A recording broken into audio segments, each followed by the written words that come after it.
اعوذ باللہ من الشیطان الرجیم بسم اللہ الرحمن الرحیم۔ عزیزان من، آج جنوری 1971 کی 24 تاریخ ہے اور درس قرآن کریم کا آغاز سورہ النساء کی 144ویں آیت سے ہو رہا ہے۔ 4/144۔ پچھلے اتوار کو الیکشن کی پابندیوں کی وجہ سے درس کا ناغہ رہا۔ تجدید یادداشت کے لیے عرض کر دوں کہ بات منافقین کی چلی آ رہی تھی۔ قرآن کریم نے منافقین اور کفار کو یوں تو ایک ہی کیٹیگری میں رکھا ہے، لیکن جیسا کہ ذرا آگے چل کے ہمارے سامنے بات آئے گی، وہ منافقین کو کافرین سے بھی زیادہ بدتر مخلوق قرار دیتا ہے۔ خدا کی طرف سے جو دین ملا ہے وہ انفرادی چیز نہیں، مذہب انفرادی ہوتا ہے۔ خدا اور بندے کے درمیان پرائیویٹ تعلق، پوجا پاٹ، گیان دھیان، پرستش، بس اتنا ہی تعلق ہوتا ہے، اور اسے ہر فرد الگ الگ اپنی اپنی جگہ انفرادی طور پہ کر سکتا ہے، بلکہ اس میں جتنی زیادہ انفرادیت ہو، تنہائی ہو، خلوت ہو، علیحدگی ہو، وہ اتنا ہی زیادہ سمجھتا ہے کہ خدا کا مقرب ہو گیا۔ جبھی یہ ہندوؤں کے سادھو ہوں، سنیاسی بنواسی ہوں، عیسائیوں کے سینٹس ہوں، مسلمانوں کے یہ صوفی اور اولیاء اللہ ہوں، یہ آبادیوں سے بھی دور بھاگتے ہیں، جنگلوں میں چلے جاتے ہیں، آبادی میں رہتے ہیں تو خلوتوں میں رہتے ہیں، حجروں میں رہتے ہیں، خانقاہوں میں رہتے ہیں، زاویوں میں رہتے ہیں۔ وہ جتنا زیادہ تنہا ہوتا چلا جائے، وہ سمجھتے ہیں کہ اتنا ہی خدا سے تعلق زیادہ بڑھتا چلا جاتا ہے۔ تو مذہب میں یہی شکل ہوتی ہے۔ انسان کے اپنے ذہن کی پیداوار ہوتا ہے، جیسا ذہن میں تصور کر لیا اس کے مطابق راستے اختیار کر لیے۔ لیکن دین اجتماعی زندگی کا نام ہے، وہاں تو کونوا مع الصادقین ہونا پڑتا ہے۔ فادخلی فی عبادی ضروری ہے جنت میں جانے کے لیے کہ میرے بندوں میں داخل ہو، پھر جنت میں جا سکتا ہے۔ یہ ایک اجتماعی نظام کا نام ہے۔ اب اس اجتماعیت کی پہلی بنیادی شرط یہ ہے کہ جو لوگ اس نظریے پر ایمان رکھیں، اس تصور حیات پر یقین رکھیں، یہ جنہیں جماعت مومنین کہا جاتا ہے، وہ دوسروں سے الگ ایک جماعت بنے گی۔ مذہب میں تو یہ ہے کہ تمام امور جتنے بھی ہیں ان میں مشترک ہوتے ہیں، کافر، مومن، ہندو، مسلمان، سکھ، عیسائی، جسے سیکولر نظام کہتے ہیں، کہ دنیاوی امور جو ہیں وہ تو ان سب سے مشترکہ طور پر یہ ان کا فیصلہ کر سکتے ہیں، انہیں طے کر سکتے ہیں، اور اپنی پوجا پاٹ، ایشور کی بھکتی، پرستش، عبادت، اس میں وہ دوسروں سے الگ ہو جاتے ہیں۔ اسی کو سیکولر نظام کہا جاتا ہے کہ دنیاوی امور تو مومن اور کافر کے امتیاز کے بغیر اکٹھے ہو کر باہمی مشورے سے صحیح انہیں یوں طے کر لیا جائے، اور پرسنل معاملات، شخصی معاملات میں ہر ایک کو اجازت ہو کہ اپنے اپنے دین اور دھرم یعنی مذہب کے مطابق انہیں وہ فیصلہ کر لیا کرے۔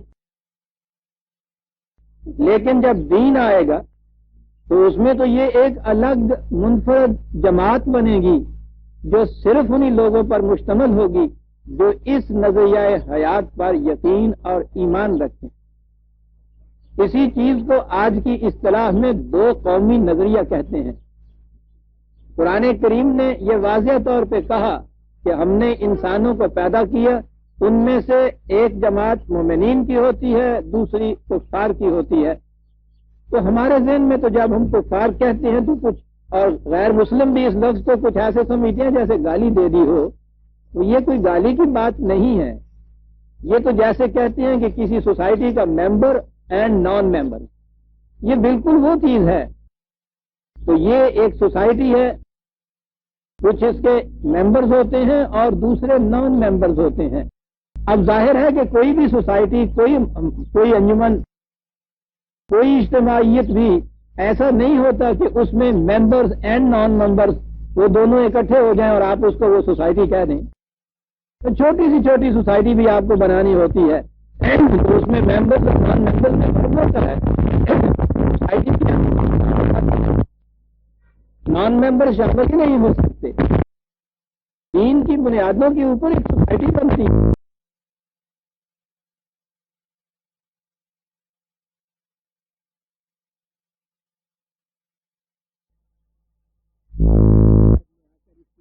جب ہوئی ہے وہاں تو آپ دیکھیے گا کہ حبش کا بلال، روم کا صہیب، فارس کا سلمان، یہ تو اپنی امت یا قوم کے افراد تھے، اور رسول صلی اللہ علیہ وسلم کے حقیقی چچا اور حقیقی قریش جتنے رشتہ دار عزیز تھے وہ دوسری قوم کے افراد تھے. قومیت کی تشکیل کی بنیاد دین نے یہ دی، نظریہ زندگی میں اشتراک، ایمان پر اشتراک. یہ چیز ہے جیسا میں نے کہا کہ دو قومی نظریہ اسے کہتے ہیں. یہ جو تصور ہے پاکستان کا جب دیا گیا، یہ خالص اسلام اور دین کی بنیادوں پہ یہ تصور دیا تھا علامہ اقبال نے. اس مطالبے کی بنیاد، پہلی بنیاد یہ تھی کہ مسلمان ایمان کے اشتراک کی بنیاد پر ایک الگ قوم ہے، کوئی غیر مسلم اس قوم میں شریک نہیں ہو سکتا، یہ کسی دوسری قوم کے ممبر ہو نہیں سکتے. اور دوسری چیز یہ کہ یہ جو الگ قوم بنتی ہے، اگر انہوں نے مسلمان کی حیثیت سے زندگی بسر کرنی ہے تو ان کے لیے اپنی آزاد مملکت کا ہونا ضروری ہے. اسلام ایک زندہ حقیقت بن نہیں سکتا تا وقت ہے کہ اس امت کو، اس ملت کو یہ کامل اختیار و اقتدار نہ ہو کہ وہ خدا کے احکام کو نافذ کر سکیں. یہ تھی بنیاد اس پاکستان کے حصول کی. یہ جو چیز ہے کہ یہ الگ منفرد قوم ہے، غیر مسلموں کے ساتھ حسن سلوک کیا جائے گا، انصاف کیا جائے گا، عدل کیا جائے گا، انہیں انسانوں کے حقوق جو ہے وہ دیے جائیں گے. لیکن جو چیزیں اس قوم کے ساتھ مختص اور مخصوص ہیں ان میں وہ شریک نہیں کیے جا سکتے. اور سب سے پہلی چیز تو یہ ہے کہ اس مملکت میں جو اس آئیڈیالوجی کی بنیاد پر متشکل ہوتی ہے، نان ممبر جو ہے ان کے ساتھ دوستانہ تعلقات نہیں قائم کیے جا سکتے، رازدارانہ تعلقات قائم نہیں کیے جا سکتے. اسی لیے کہا کہ یا ایھا الذین آمنوا لا تتخذوا الکافرین اولیاء من دون المؤمنین. یہاں منفی اور مثبت دونوں چیزیں آ گئی. باہمی تعلقات جو ہے رفاقت کے، دوستداری کے، سرپرستی کے، دمسازی کے، ہم آہنگی کے، یہ صرف اس جماعت کے ممبرز کے ساتھ ہوں گی جنہیں مومنین کہا ہے. نان ممبرز کے ساتھ یہ تعلقات نہیں قائم ہو سکے. کہا کہ یہ ایسا کبھی نہ کرو. یہاں تو صرف اتنی سی چیز ہی کہی ہے، اس سے پہلے تو بڑی ہی تفصیل سے اس کے متعلق چیزیں آ چکی. سورہ آل عمران میں آپ دیکھ چکے ہیں، درس میں وہ آیت آ چکی ہے 3/117 3/177. اس کے پہلے الفاظ دوہرا دوں کہ یا ایھا الذین آمنوا لا تتخذوا بطانۃ من دونکم. اے جماعت مومنین، اپنوں کے علاوہ کسی کو اپنا رازدار نہ بناؤ، اپنے رازوں میں شریک نہ کرو. سیدھی سی بات ہے کہ اگر کوئی نان ممبر جو ہے، کوئی غیر مسلم آپ کے شریک حکم ہوتا ہے، شریک حکومت ہوتا ہے، آپ کے مملکت کے امور کے اندر برابر کا شریک ہوتا ہے، اس سے تو کوئی راز چھپا ہوا نہیں رہ سکتا، چھپایا نہیں جا سکتا. قرآن کا یہ حکم ہے کہ لا تتخذوا بطانۃ من دونکم لا یعلونکم خبالا. یاد رکھو وہ کتنے ہی تمہارے اپنے کیوں نہ بنے، وہ تمہاری تباہی میں، تمہاری تخریب میں کوئی کمی نہیں کریں گے. اور بات ٹھیک ہے، آپ کو ایک زندگی کا نظریہ پسند ہے، اس کے مقابلے میں وہ دوسرے جو ہیں آپ سے متضاد نظریہ حیات کے قائل ہیں. اب دو متضاد کشیں یکجا آپ جمع کر رہے ہیں. آپ کے دین کا تقاضا ان کے تقاضوں سے بالکل مختلف متضاد ہے. اسی لیے قرآن نے یہ کہا ہے وَدُّوا مَا عَنِتُّمْ، جو چیز تمہارے لیے وجہ تکلیف اور باعث مصیبت ہوتی ہے اس سے وہ خوش ہوتے ہیں. یہ بات ٹھیک ہے، جب دو مفادات میں ٹکراؤ ہوگا تو ایک کے لیے جو چیز مفاد کا باعث ہوگی دوسرے کے لیے تکلیف کا موجب ہوگی. اس قسم کے متضاد عناصر کو ملا کے قوم بنایا نہیں جا سکتا. ان عناصر کو شریک حکم کیا ہی نہیں جا سکتا. ان کے بنیادی مقاصد الگ الگ ہیں، مطامع نگاہ الگ الگ ہیں، نسب العین حیات جدا جانا ہے. ایک مشرق کی طرف جانا چاہتا ہے، دوسرا مغرب کی طرف جانا چاہتا ہے. انہیں آپ یکجا اکٹھا کیسے کر دیں گے؟ قد بدت البغضاء من افواہہم وما تخفی صدورہم اکبر. کہا ان کی کیفیت یہ ہوتی ہے کہ کبھی کبھی تو بے ساختگی کے عالم میں ان کے منہ سے وہ باتیں نکل جاتی ہیں جس سے تمہیں اندازہ ہوتا ہے کہ یہ کیسے دشمن ہے، لیکن جو کچھ تمہارے خلاف یہ دلوں میں چھپا کے رکھتے ہیں تمہیں ان کا پتہ ہی نہیں ہوتا. سارے قرآن کریم میں آپ دیکھیں گے کہ یہ حقیقت چلی آئے گی. اور یہی بنیاد تھی، جیسا میں نے کہا، اس مملکت کے حصول کی. دو ہی چیزیں تھیں، دو قومی نظریہ کہ مسلمان اپنے ایمان کی بنیاد پر ہر غیر مسلم سے ایک الگ قوم ہے، غیر مسلم اس قوم کا فرد ہو نہیں سکتا. اور اس مملکت کی ضرورت اس لیے ہے کہ یہاں خدا کے قوانین کو نافذ کیا جائے. مملکت تو حاصل کر لی اور یہ دونوں چیزیں اس طرح سے نظر انداز ہوئی نسی منسی. تو اسلامی مملکت بنے گی وہ تو الفاظ بہرحال دہراتے چلے گئے، یہ 23 سال ہو گئے ہیں، ہم سنتے چلے آ رہے ہیں. لیکن یہ جو دوسری چیز تھی یہاں پہنچنے کے بعد کہ یہ مسلمان ان سے الگ ایک قوم ہے، اس کا تو نام ہی کسی نے نہیں دیا. یہ جو اتنے بڑے مدعی بنے پھرتے ہیں اقامت دین کے، انہوں نے بھی اس 23 سال میں کبھی یہ نہیں کیا، اپنے ہاں یہ نہیں رکھا کہ یہ شرط ہے یہاں کی کہ غیر مسلم مسلم قوم کا فرد نہیں ہو سکتا. جمہوریت لیے پھر رہے ہیں سب، مسلم اور غیر مسلم سارے اکٹھے ہو گئے. بلکہ انہوں نے تو یہ کہہ دیا تھا کہ وہ پچھلے الیکشن کے دوران کہ ہم ایک ہندو کو ترجیح دیں گے مسلم لیگ کے کسی ممبر کے مقابلے میں. اسلامی مملکت بنانے کے دعوے دار، اور جو اس کے مدعی نہیں تھے بہرحال نام تو وہ بھی یہ لیتے تھے.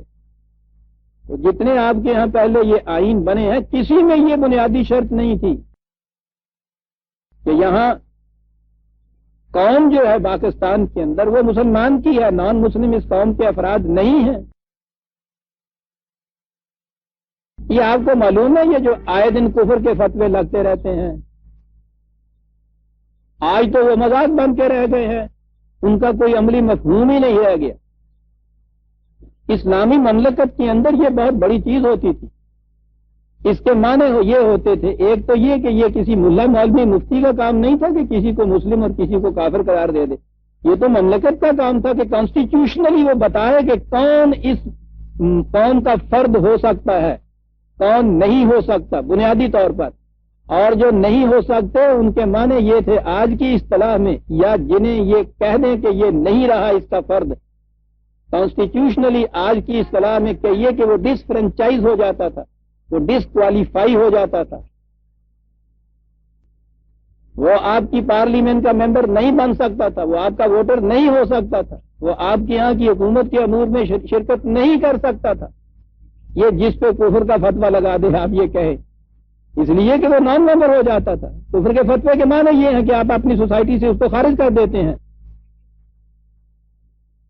لیکن یہاں تو کسی کانسٹیٹیوشن میں بھی یہ بات نہیں آئی، کسی کی زبان پہ ہی یہ بات نہیں آئی صاحب آج تک. پہلی بنیاد. اور دوسری بنیاد جو تھی اسلامی مملکت بنانے کی، ابھی وہ بھی آیت آتی ہے تو میں عرض کروں گا. یہاں بہرحال یہ کہا کہ یا ایھا الذین آمنوا لا تتخذوا الکافرین اولیاء من دون المؤمنین. یہ خالصتاً آئیڈیالوجی کی بیسس پہ یہ جماعت بنتی ہے. جو اس آئیڈیالوجی میں بلیو نہیں کرتا وہ تمہارا دوست نہیں ہو سکتا. ہمیں بھلا ان سے واسطہ کیا جو تجھ سے ناآشنا رہے. آگے دیکھیے اس کے لیے تحدید کتنی بڑی ہے. اتریدون ان تجعلوا للہ علیکم سلطانا مبینا. کیا تم ایسا کرنا چاہتے ہو؟ ایسا کرو گے تو اس کے بعد پھر خدا کو تمہارے اوپر اپنا غضب اور عذاب نازل کرنے کے لیے کسی اور دلیل کی ضرورت نہیں رہے گی. تنہا یہ ایک دلیل کافی ہو جائے گی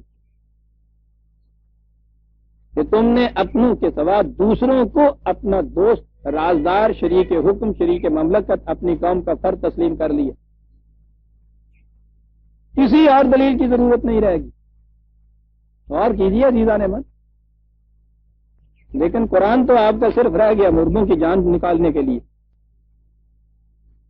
ذکر منافقین کا آ رہا تھا اور میں نے گزارش کیا تھا کہ اگرچہ قرآن دونوں کو ایک کیٹیگری میں رکھتا ہے لیکن منافقین جو ہیں ان کو ان المنافقین فی الدرک الاسفل من النار. ذہن میں یہ آتا ہے کہ جہنم میں سب سے بڑا عذاب جو ہے وہ بہرحال کفار کو ہی ہوگا. کہتا ہے جہنم کے سب سے نچلے درجے کے اندر منافق ہوگا. غور فرمائیے. آج تو یہ بات سمجھ میں نہیں آتی اس لیے کہ ہمیں یہی پتہ نہیں مومن کون ہوتا ہے تو منافق کا کیا پتہ چلے. اور ابھی ابھی یہ بات سامنے آ جائے گی کہ یہاں مومن ہے کون. قرآن نے کہا یہ تھا کہ وَمِنَ النَّاسِ مَن يَقُولُ آمَنَّا بِاللَّهِ وَبِالْيَوْمِ الْآخِرِ وَمَا هُمْ بِمُؤْمِنِينَ. یہ تھی منافق کی ڈیفینیشن قرآن کی روح سے کہ وہ لوگ جب ان سے پوچھئے کہ صاحب کون ہے وہ کہ الحمدللہ مسلمان ہوں صاحب.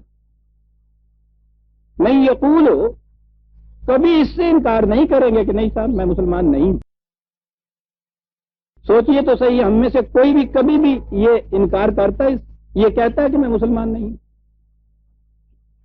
کیفیت یہ ہو چکی ہے وہ لوگ یہاں موجود ہیں ہمارے سامنے جو تنہائیوں میں بیٹھے ہوئے یہ کہتے ہیں کہ صاحب یہ کیا خدا کیا رسول کیا ایمان کیا کہہ رہے ہیں آپ. بالکل نہیں مانتے. وہ ایتھیسٹ ہیں، دہریے ہیں.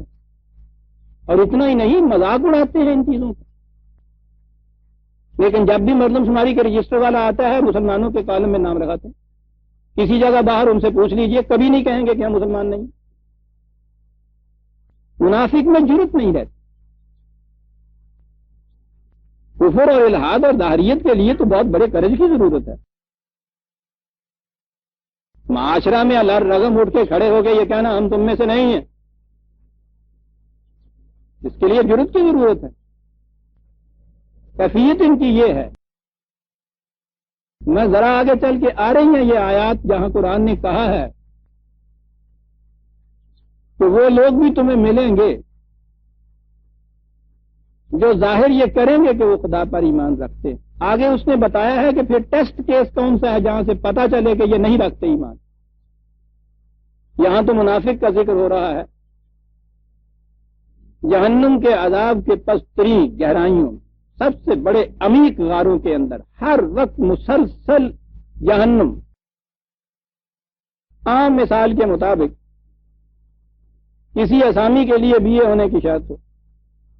ایک کینڈیڈیٹ پھر حقیقت بی اے ہے وہ آیا سلیکٹ ہو گیا وہ آ گیا اطمینان ہو گیا. ایک امیدوار بی اے نہیں ہے اس نے کہا کہ میں بی اے نہیں ہوں انہوں نے کہا کہ نہیں لیے جا سکتے نہیں ملی چلا گیا معاملہ ختم ہے. اس ملازمت کی جو مراعات وفات ہیں اس سے تو معروم ہوا دل میں کوئی آگ تو نہیں رہی. ایک امیدوار ہے وہ بی اے نہیں ہے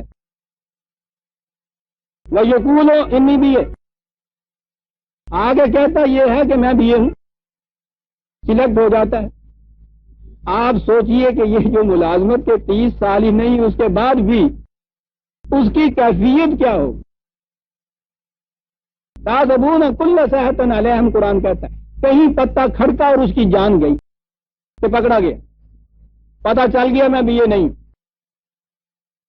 ملازمت کی مراحت تو ملی ہوئی ہے، ہو سکتا ہے کہ بہت بڑے عزت کے مقام پہ فن خواہ بھی بن چکے ہوئے ہیں اس میں، لیکن ہر وقت یہ دھڑک کہ ذرا پتا چل گیا کسی کو تو پوچھو نہیں پھر کیا ہوگا۔ مسلسل جہنم، نار اللہ الموقدہ التی تطلع علی الافئدہ، اللہ کی بھڑکائی ہوئی آگ جو دلوں کو لپیٹ لیا کرتی، جہنم کا یہ ہے نا درک اسفل۔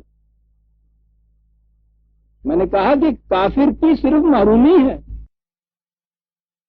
وہ اس کو یہ مراحت صرف حاصل نہیں ہوئی، ایک دفعہ اس نے فیصلہ کر لیا ہے کہ میں نے یہ نہیں لینی، بہرحال نہیں ہے، کچھ اور سوچ لے گا۔ یہ جو نہیں تھا اور اس نے کہا کہ ہوں میں، ساری زندگی جہنم کے عذاب کے اندر گزرتی۔ ذرا سوچئے کہ کس عذاب میں یہ قوم پکڑی ہوئی اپنی۔ آزادی ہندو کو بھی ملی، ہمیں بھی ملی، اس نے پہلے دن سے یہ فیصلہ کر لیا کہ مذہب کو حکومت سے کوئی تعلق نہیں، یہاں سیکولر نظام ہوگا، مذہب ذاتی پرائیویٹ معاملہ ہے، ہر ایک کو اپنے اپنے پرائیویٹ معاملے کی آزادی ہوگی، جس طرح سے جی چاہے وہ کریں، ہم اس میں دخل نہیں دیں گے، لیکن امور مملکت کے اندر مذہب کا کوئی دخل نہیں ہوگا۔ دوسرے ہی سال کانسٹیٹیوشن بھی بن گیا اور اس نظام کے اوپر وہ چلے جا رہے ہیں، کوئی پیچیدگی نہیں، کوئی مشکل نہیں، کوئی دشواری نہیں، کوئی ڈیمانسٹریشن نہیں، کوئی تاریخ نہیں، کچھ نہیں۔ یہاں 23 سال ہو گئے آپ کے ہاں آئین سازی کے مسئلے میں بھنور میں پھنسی ہوئی کشتی کی طرح آپ کی امت ہے، تب آگے ایک قدم ہی نہیں چل سکتی۔ کیا ہوا؟ یقول آمنا باللہ و بالآخر، دعویٰ یہ کیا کہ اسلامی مملکت بنے گی۔ اب اس کے بعد دونوں کیٹیگریز ہیں، مذہب پرست طبقہ ماڈرن طبقے کو ہمیشہ کوستا رہتا ہے کہ یہ نہیں اسلامی مملکت بننے دیتے، چلیے ہم تسلیم کیے لیتے ہیں کہ یہ نہیں بننے دیتے۔ ان کی طرف آ جائیے کہ جو اسلام کے مدعی ہیں اور کہتے ہیں کہ ہم تو یہاں اسلامی مملکت بنا کے رہیں گے، 23 سال تک یہ کہتے چلے آئے کہ اسلامی مملکت یہ بنے گی اور اس میں ہم کتاب و سنت کے مطابق قوانین نافذ کریں گے۔ کچھ تو وہ تھے کہ جنہیں پتہ ہی نہیں تھا کہ ہم کیا کہہ رہے ہیں۔ مذہب پرست طبقے میں اکثریت ان کی ہوتی ہے جنہیں کچھ پتہ نہیں ہوتا چلا آ رہا ہے، کرتے چلے جا رہے ہیں۔ ان وجدنا آباءنا علی امۃ، بس متواتر ماں باپ سے ایک روش چلی آ رہی ہے، وہ دہرائے چلے جا رہے ہیں۔ لیکن وہ بھی تھے جنہیں اس کا پتہ تھا کہ ایسا نہیں ہو سکتا اور مسلسل کہتے چلے جا رہے تھے۔ یخادعون اللہ والذین آمنوا، دھوکہ دے رہے تھے خدا کو بھی، جماعت مومنین کو، مسلمانوں کو بھی۔ یہ بنے گا سر، جب بھی کبھی ایسا موقع آیا، ٹیسٹ کیس آیا، بنانے کی بات آئی، وہیں سے جل دے کے کسی طرف سے نکل گئے۔ منافق تو کہتے اس کو ہیں، بنیادی طور پہ آپ کو پتا ہے نا، میں نے آپ کو بتایا تھا کہ نون پہ قاف جو مادہ ہے اس کا، یہ جو جنگلی چوہا ہوتا ہے وہ ایک طرف سے بل بناتا ہے اور اس کے اندر جا کے اسی وقت دوسرا راستہ پہلے سے کھود کے رکھ لیتا ہے کہ ادھر سے خطرہ ہوا کہیں تو جھٹ سے ادھر سے نکل گیا۔ منافق کے معنی ہوتے ہیں کسی جگہ داخل ہونے کے ساتھ یہ سوچ لے کہ باہر جانے کا راستہ کون سا ہے، تو پہلا فیصلہ کر لے، انتظام کر لے تو کوئی گل نہیں، نکل جاؤں گے۔ یہ جو مدعی بنے پھر رہے تھے نا ان چیزوں کے، انہوں نے پہلے سوچ رکھا تھا نکلنے کا راستہ کیا۔ اب جو وقت آیا، ٹیسٹ کیس آیا کہ صاحب اب نئے آئین بننے والے ہیں اور اب تو کوئی چیز راستے کی نہیں ہے، نہ کوئی ڈکٹیٹر ہے، نہ کوئی آمر ہے، نہ کوئی اس قسم کے لوگ ہیں، جمہوریت کی بنا پہ تم نے خود حکومت بنائی، آؤ اب اسلامی قوانین بناؤ۔ تو یہاں پہنچنے کے بعد اس کا اعتراف کرنا پڑا کہ نہیں صاحب کتاب و سنت کی بنیادوں پہ تو نہیں بن سکتا۔ ارے کیا کہہ رہے ہیں آپ؟ 23 سال تک تو تم نے یہ دہائی دے رکھی کہ جی نہیں بن تو نہیں سکتا، تو پھر کیا ہوگا کہ صاحب فقہ حنفی راج کر لیجیے. معلوم تھا کہ جو غیر حنفی لوگ ہیں وہ اس کو ایکسپٹ نہیں کریں گے. آپ نے کبھی غور کیا ان چیزوں کے اوپر یہ کیا ہو رہا ہے یہاں؟ یہ یہاں بننے نہیں دینا چاہتے اسلام، اور وہ اس لیے کہ اس میں مذہبی پیشوائیت باقی نہیں رہتی. تو کون ایسا ہے جو اپنا کاروبار بند کرا دے گا؟ آپ غور کیجئے کیا چیز ہوئی کہ صاحب کوئی نہیں، اکثریت یہاں حنفیوں کی ہے، فقہ حنفی راج کر دی جائے گی. معلوم ہے انہیں کہ یوں ہی یہ بات کہی اور غیر حنفی اٹھ کھڑے ہوں گے تو ناچے وہ اٹھ کھڑے ہوں گے کہ ہم جس کو اسلامی مانتے نہیں ہیں، آپ ہم سے وہ اسلامی منوا کس طرح سے سکتے ہیں؟ یہ بھی جانتے نہیں منوا سکتے. ان سے کہا کہ پھر کیا بات ہے، آپ چاہتے ہیں آپ کی فقہ آ جائے، ان کی فقہ یہ کیسے مان سکتے؟ آپ غور کیجئے کس مقام پہ کھڑا کیا ہوا. اب یہ تیسرا جو آئین آپ کے ہاں زیر تشکیل ہے، اس میں پہلا ایشو یہ آنا ہے نا. اب اگر کوئی یہ نہ لائے تو سارے ملک میں آگ لگا دی جائے کہ مملکت کو اسلامی بننا ہے. ہم نے اسے اسی چیز کے لیے حاصل کیا تھا، ہم نے حاصل کیا تھا جو سب سے زیادہ مخالفت کر رہے تھے، اسی مقصد کے لیے حاصل کیا تھا ہم نے کہ اسلامی بنے. بالکل ٹھیک ہے، حاصل ہی اس لیے کیا گیا تھا، اس لیے وہ چیز ہوئی. اور اگر وہ اس کو رکھ لے، کیا رکھیں گے اس کے بعد؟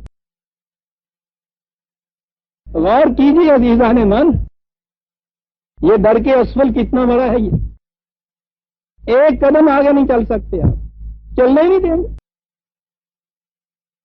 قرآن نے تو ایک ہی بات کہی تھی نا، مومن اور کافر میں جو فرق کیا تھا. سوچئے گا، من الناس من یقول آمنا باللہ وبالیوم الآخر وما هم بمؤمنین. اس نے تو ایک ہی تخصیص کی لائن کھینچی تھی نا کہ وَمَن لَّمْ يَحْكُم بِمَا أَنزَلَ اللَّهُ فَأُولَٰئِكَ هُمُ الْكَافِرُونَ. سیدھی سی بات، جو کتاب اللہ کے مطابق حکومت نہیں کام کرتے انہیں کافر کہا جاتا ہے. کتاب اللہ کا آج بھی نام لیجئے تو آپ دیکھیے آپ کے خلاف کیا کچھ ہوتا ہے. تو قرآن نے تو ڈیفینیشن ہی مومن کی یہ کی، کتاب اللہ کے مطابق حکومت قائم کرنے والے مومن، اس کو چھوڑ کے دوسرا کچھ اس کے علاوہ کوئی اور کرنے والے جو ہیں وہ کافر. اس طرف کوئی نہیں آئے گا. آج بھی کیا کہ دیکھ لیجیے، کبھی نہیں آنے دیں گے. سوچئے تو صحیح کہ پھر اس ملک کا بنے گا کیا کہ میں یقول آمنا باللہ وبالیوم الآخر، جو دعویٰ کرتا چلا جائے کہ یہ اسلامی مملکت بنے گی، اور اسلامی مملکت بنانے کے لیے جو خدا نے ایک بنیادی شرط قرار دیا اس سے انکار کرتا چلا جائے اور کہے نہیں کہ میں انکار کر رہا ہوں. کتاب اللہ، قرآن، ما انزل اللہ، زبانوں پہ ان کے آپ ہر وقت آپ دیکھ لیے میں یقول کہہ چلے جائیں گے ما ہم بمؤمنین. انفرادی طور پہ تو میں نے عرض کیا کہ اپنی ایک چیز کو چھپا کے کچھ بن کے دوسری چیز لینے والا وہی جو نان گریجویٹ تھا اور بی اے بن کے جس نے اسامی حاصل کر لی، ملازمت کے سارے دوران میں کس جہنم سے گزرا. اور اجتماعی طور پہ آپ دیکھ لیجئے، یہ ہماری مثال کہ دعویٰ اس چیز کا ہے اور ایمانداری سے کوئی نہیں اس کے اوپر آ رہا.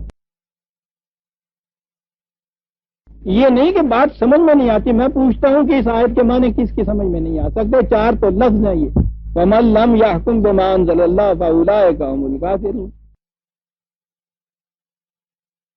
نتیجہ یہ ہے کہ پوری قوم بگولے کے رقص کی طرف رہی، کسی کی سمجھ میں نہیں آ رہا کہ کیا کیا جائے.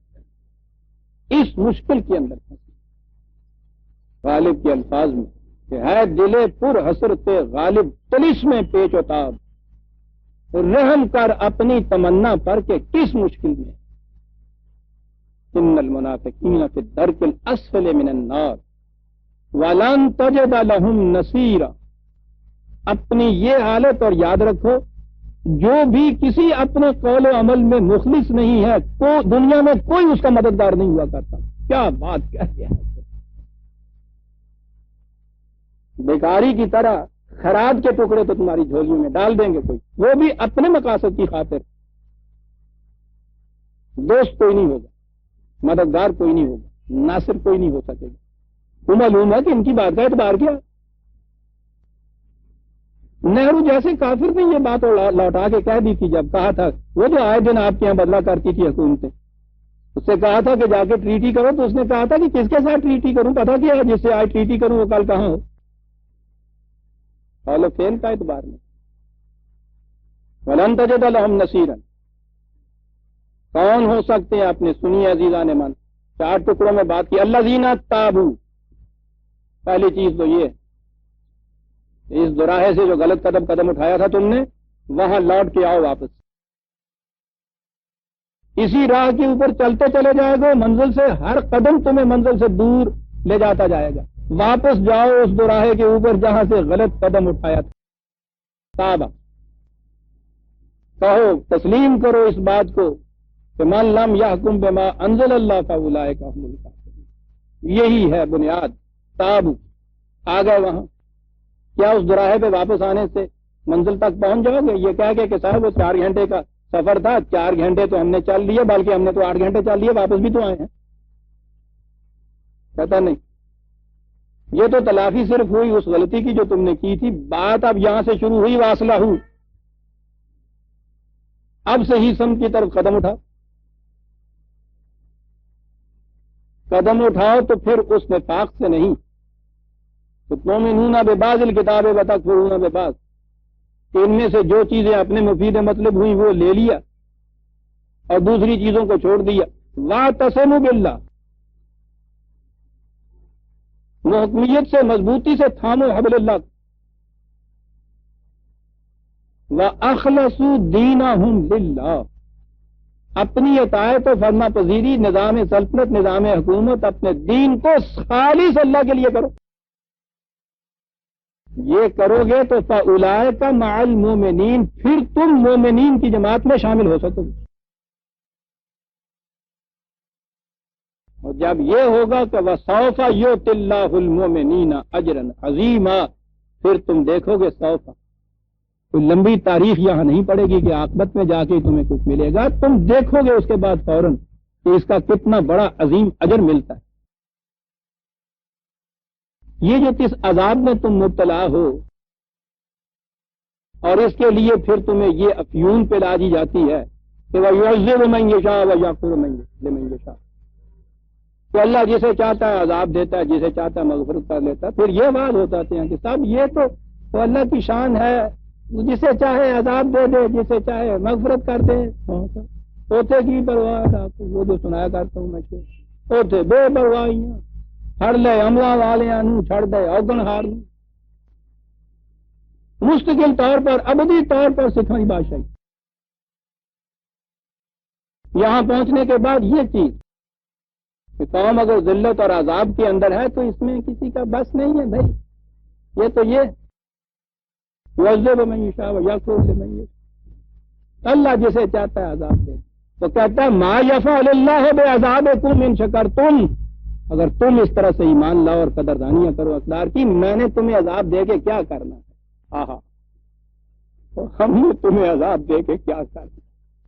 سائیکالوجی میں ایک نفسیاتی کیفیت ہوتی ہے، سیڈزم اسے کہتے ہیں، دوسرے کو تکلیف پہنچا کے خوش ہونا. یہ جتنے مستبد، چنگیز اور ہلاکو اور یہ اس قسم کی شخصیتیں تاریخوں میں ملتی ہیں نا، ان کے متعلق ان کا انالیسس یہ ہے کہ وہ سیڈسٹک تھے. تو اب یہ ہو نفسیاتی کیفیت دوسرے کو تکلیف پہنچا کے خوش ہونے کی، اور قوت اور اختیار حاصل ہو جائے چنگیز اور ہلاکو کا، تو پھر تو آپ سمجھ لیجیے نا کہ وہ کیا کچھ کریں گے. وہ جو پہلے بادشاہوں کی باتیں سنتے ہیں نا کہ کسی کے خلاف ہوئے تو ٹھیک ہے، تو اس کو قتل کرا دیجئے. وہ قتل نہیں وہ کراتے تھے، جس عذاب سے اس کو قتل کراتے تھے اندھے کنویں میں ڈالے ہوئے ہیں، بڑے بڑے چوہے وہاں چھوڑے ہوئے ہیں، بچھو اور سانپ چھوڑے ہوئے ہیں، بھوک سے بھی مار رہے ہیں، چیخ رہے ہیں، ہاتھوں کے پاؤں تلے ان کو رلوایا جا رہا ہے، کھالیں کھچوائی چلی جا رہی ہیں، ان کی لٹکوایا ہوا ہے۔ ایسے بادشاہ گزرے ہیں جو اپنا تخت اس جگہ بچواتے تھے جہاں ارد گرد ان اندھے کنویں کے اندر دشمنوں کو ڈالا ہوتا تھا، اور ان کی سسکیاں اور آہوں کی آوازیں آتی تھی۔ جس دن کم ہو جاتی تھی اس دن حکم ہوتا تھا داروغے سے کہ یہ کیا ہوا، آج آوازیں کم آ رہی ہیں، نئے تازے ڈالو اس کے اندر اس قسم کے لوگ۔ یہ ایک ذہنیت ہو جاتی۔ اب سوچئے کہ یہ ہو ذہنیت تو میں تو ہلاکو اور چنگیز تک ہی رہتا ہوں کہ قوت یہ ہو، قوت ہو خدا کی، اور معاذ اللہ ہو وہ کالی دیوی۔ آپ کو پتا یہ ہندو کے ہاں کالی دیوی ہوتی ہے، اس کے گلے میں انسانوں کی کھوپڑیوں کے ہار ہوتے ہیں، وہ ہوتی ہے سیڈسٹک مینٹالٹی۔ ان کی نفسیات میں یہ کیفیت تھی کہ اونچے ورن کا ہندو نیچے ورن کے ہندو کو دبا کے گلا گھونٹ کے خوش ہوتا تھا۔ ان کا خدا جو تھا کالی دیوی ہوتا تھا، کالی بھیرو ہوتا تھا۔ کبھی یہاں تو اب ہے نہیں، پتہ نہیں انڈیا میں آپ نے دیکھا ہوگا، سرخ رنگ کی اتنی بڑی زبان نکلی ہوئی، بھیانک ڈائن جیسی شکل، اس کے 4-5 ہاتھ ہوتے تھے۔ میں دیکھ رہا ہوں ان احباب کو جنہوں نے شملہ کی کالی باڑی حال میں یہ دیکھی ہوئی تھی مورتیاں، توبہ بڑی ڈراؤنی شکلیں ہوتی تھی، اور گلے میں انسانوں کی کھوپڑیوں کا ہار، یا وہ انسان کی لاش کے اوپر کھڑی ہوئی ہیں اور ہاتھ میں ان کے وہ کنڈل سی تھی، اس میں اس کو چبویا ہوا ہے، خون کے فوارے چھوٹ رہے ہیں، دیوی یا دیوتا خوش ہو رہے ہیں۔ میں نے عرض کیا ہے کہ یہ ہو نفسیاتی ذہنیت کسی کو، مینٹالٹی کسی کی، اور قوت اور اقتدار ہو لامنتہا، توبہ۔ لیکن یہ ہے خدا کا تصور، ما یفعل اللہ بعذابکم ان شکر، تم اگر ان چیزوں کی قدردانی کرو جو ہم نے تم سے کہی ہیں، ہم نے تمہیں عذاب دے گے، کرنا کیا ہے؟ بڑی عجیب چیز یہ ہے وہ خدا، ما یفعل اللہ بعذابکم، کتنا حسین انداز ہے۔ تم سوچو تو صحیح، تمہیں تکلیف پہنچا ہم نے کرنا کیا؟ مرے کو مارے شاہ مدار، تو خود ہی مر رہا ہے، اس کو گھر مارا تو کیا مارا تمہیں؟ عبید اور عباد قرآن یہ کہتا ہے، چھوٹے چھوٹے بیچارے بچے معصوم، تمہیں مار کے ہم نے کیا کرنا ہے؟ ان شکرتم وآمنتم، صحیح اقدار حیات پہ ایمان لاؤ، بھرپور کوششیں اس کے لیے کرو، وکان اللہ شاکرا علیما، تم شکر گزار بنو، ہم شاکر بنیں گے تم۔ کیا بات ہے۔ اب آگے بات آئی، منافقین کا ذکر آ رہا تھا، ان میں سے کہا تھا کہ اگر یہ اپنی روش چھوڑ کے یہ کچھ اختیار کر لے باتیں، تو پھر تمہیں اس کی اجازت نہیں دی جا سکتی کہ اس کے بعد ان کا جو پاسٹ کیریئر ہے اس کے متعلق تشہیر کرتے تھے۔ یہ تھا، ایسا کیا کرتا تھا، ہمیں یاد ہے وہ دن، یہ کچھ تھی ان کی کیفیت، یہ بنے ہوئے تھے۔ لا يحب اللہ الجہر بالسوء من القول، ہم قطعاً اس بات کو پسند نہیں کرتے کہ ان چیزوں کا چرچا کرتے پھر وہاں پر سنت ٹھیک، اور انہیں کے متعلق نہیں، خود معاشرے کے متعلق بھی یہ چیز، انفرادی طور پہ کسی کو حق نہیں دیا جا سکتا کہ وہ جس چیز کو ناپسند سمجھتا ہے اس کے متعلق ڈیمانسٹریشن شروع کر دے، دعائی دینی شروع کر دے، پتہ نہیں۔ یہ ٹھیک ہے، الا من ظلم، جس پہ ظلم ہوا ہو وہ ظلم کی تو فریاد کر سکتا ہے، لیکن اس پہ اگر ظلم نہیں ہوا، کوئی بات جو اسے ناپسند ہے، یہ بات غلط ہے کہ دوسروں کے خلاف تم ان کی تشہیر کرتی تھے۔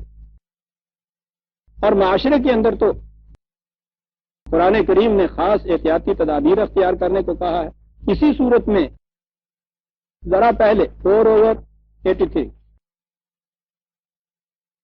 کہا کہ وَإِذَا جَاءَهُمْ أَمْرٌ مِّنَ الْأَمْنِ أَوِ الْخَوْفِ أَذَاعُوا بِهِ، تو ان کی کیفیت یہ ہے معاشرے میں فتنہ پردازوں کی، جن کا مقصد اور منصب یہ رہ جاتا ہے کہ کسی طرح خلفشار پیدا کرتے چلے جائیں، انتشار پیدا کرتے چلے جائیں، فساد برپا کرنے دیں، سکون سے نہ کسی کو بیٹھنے دیں، چین سے کسی کو نہ بیٹھنے دیں معاشرے میں، جن کا مقصد یہ ہوتا ہے، ان کی کیفیت یہ ہے کہ جو ہی کوئی بات کہیں کسی طرح سے یہ پہنچی اور یہ انہوں نے دعائیں دینی شروع کر کہا کہ کیا ہے، پھر یہ پہنچے، پھر اس کو دبا کے بیٹھ جاؤ. ہو سکتا ہے کہ پھر واقع وہ بات صحیح ہو، اس کے نتائج و عواقب بڑے ہی نقصان دہ ہو معاشرے کے لیے. وَلَا رُدُّوهُ إِلَى الرَّسُولِ وَإِلَىٰ أُولِي الْأَمْرِ مِنْهُمْ لَعَلِمَهُ الَّذِينَ يَسْتَنبِطُونَهُ مِنْهُمْ. کرو یہ کہ اگر ایسی کوئی بات آئے تو جو ارباب اختیار و اقتدار ہیں، ذمہ دار لوگ ہیں، ان تک جا کے رپورٹ کرو تاکہ وہ تحقیق کر لیں، پھر کسی صحیح نتیجے پہ پہنچے، اس کے مطابق مناسب اقدامات کریں. یہ طریقہ ہونا چاہیے. اور یہاں تو یہ کیفیت ہو گئی ہے، پہلے تو وہ یہ تھا نا کہ ایک پر دیاں ڈارا بنا ہے، یعنی کہیں کو پر دیکھا تو کہا وہ ڈار ہوتی ہے نا، پرندے جھنڈ کے جھنڈ، تو اس کی یہ بناتے ہیں، ذرا سی چیز ہوتی ہے اتنا بڑا ابھارتے ہیں. ہم اس مقام پہ پہنچ گئے ہیں کہ پر بھی نہیں ہوں تو ڈارا بن رہی ہوں. کل ہی آپ نے تماشا یہ دیکھا جو ہمارے یہاں ہوا، اس میں کوئی کلام نہیں کہ حضور ذات رسالت مآب صلی اللہ علیہ وسلم کی ذات اقدس و اعظم اتنی بلند ہے کہ حضور کی تعظیم، تکریم، احترام، اس کے لیے تو اس سے زیادہ اور کیا کوئی کہے گا کہ بعد از خدا بزرگ ہوئی، اس سب ہوتا ہے.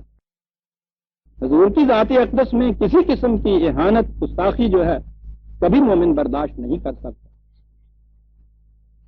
لیکن یہ بھی تو خدا کا حکم ہے کہ کوئی ایسی چیز آئے اس کے متعلق جو ذمہ دار ارباب ہیں ان تک بات پہنچائیے، وہ مناسب تحقیق کریں، وہ پھر اقدامات کریں جو کچھ کرنا ہے. اور اگر کیفیت یہ ہو جائے کہ وہ جس کا جی چاہے لوڑ ایک چیز کو، پھر وہ تقریبات کی یہ کیفیت، توڑ پھوڑ، آگ لگاؤ، یہ کرو وہ کرو، معاشرہ میں کبھی امن نہیں قائم رہ سکتا. اور یہ سارا کچھ ہونے کے بعد وہ کل کے اخبار میں یہ نکلا، آپ احباب نے پڑھا ہوگا وہ کتاب جس کے متعلق یہ ساری دعائی دی گئی. انہوں نے کہا 400 سال ہوئے، ترکی میں ایک شخص تھا، اس نے لکھی تھی، وہ اسی زمانے میں مر بھی گیا. اور یہاں یہ ہو رہا تھا کہ وہ مصنف، کوئی کہتا تھا انڈین نیشنل ہے، کوئی کہتا تھا برٹش نیشنل ہے، پکڑو اس کو. 400 سال ہوئے.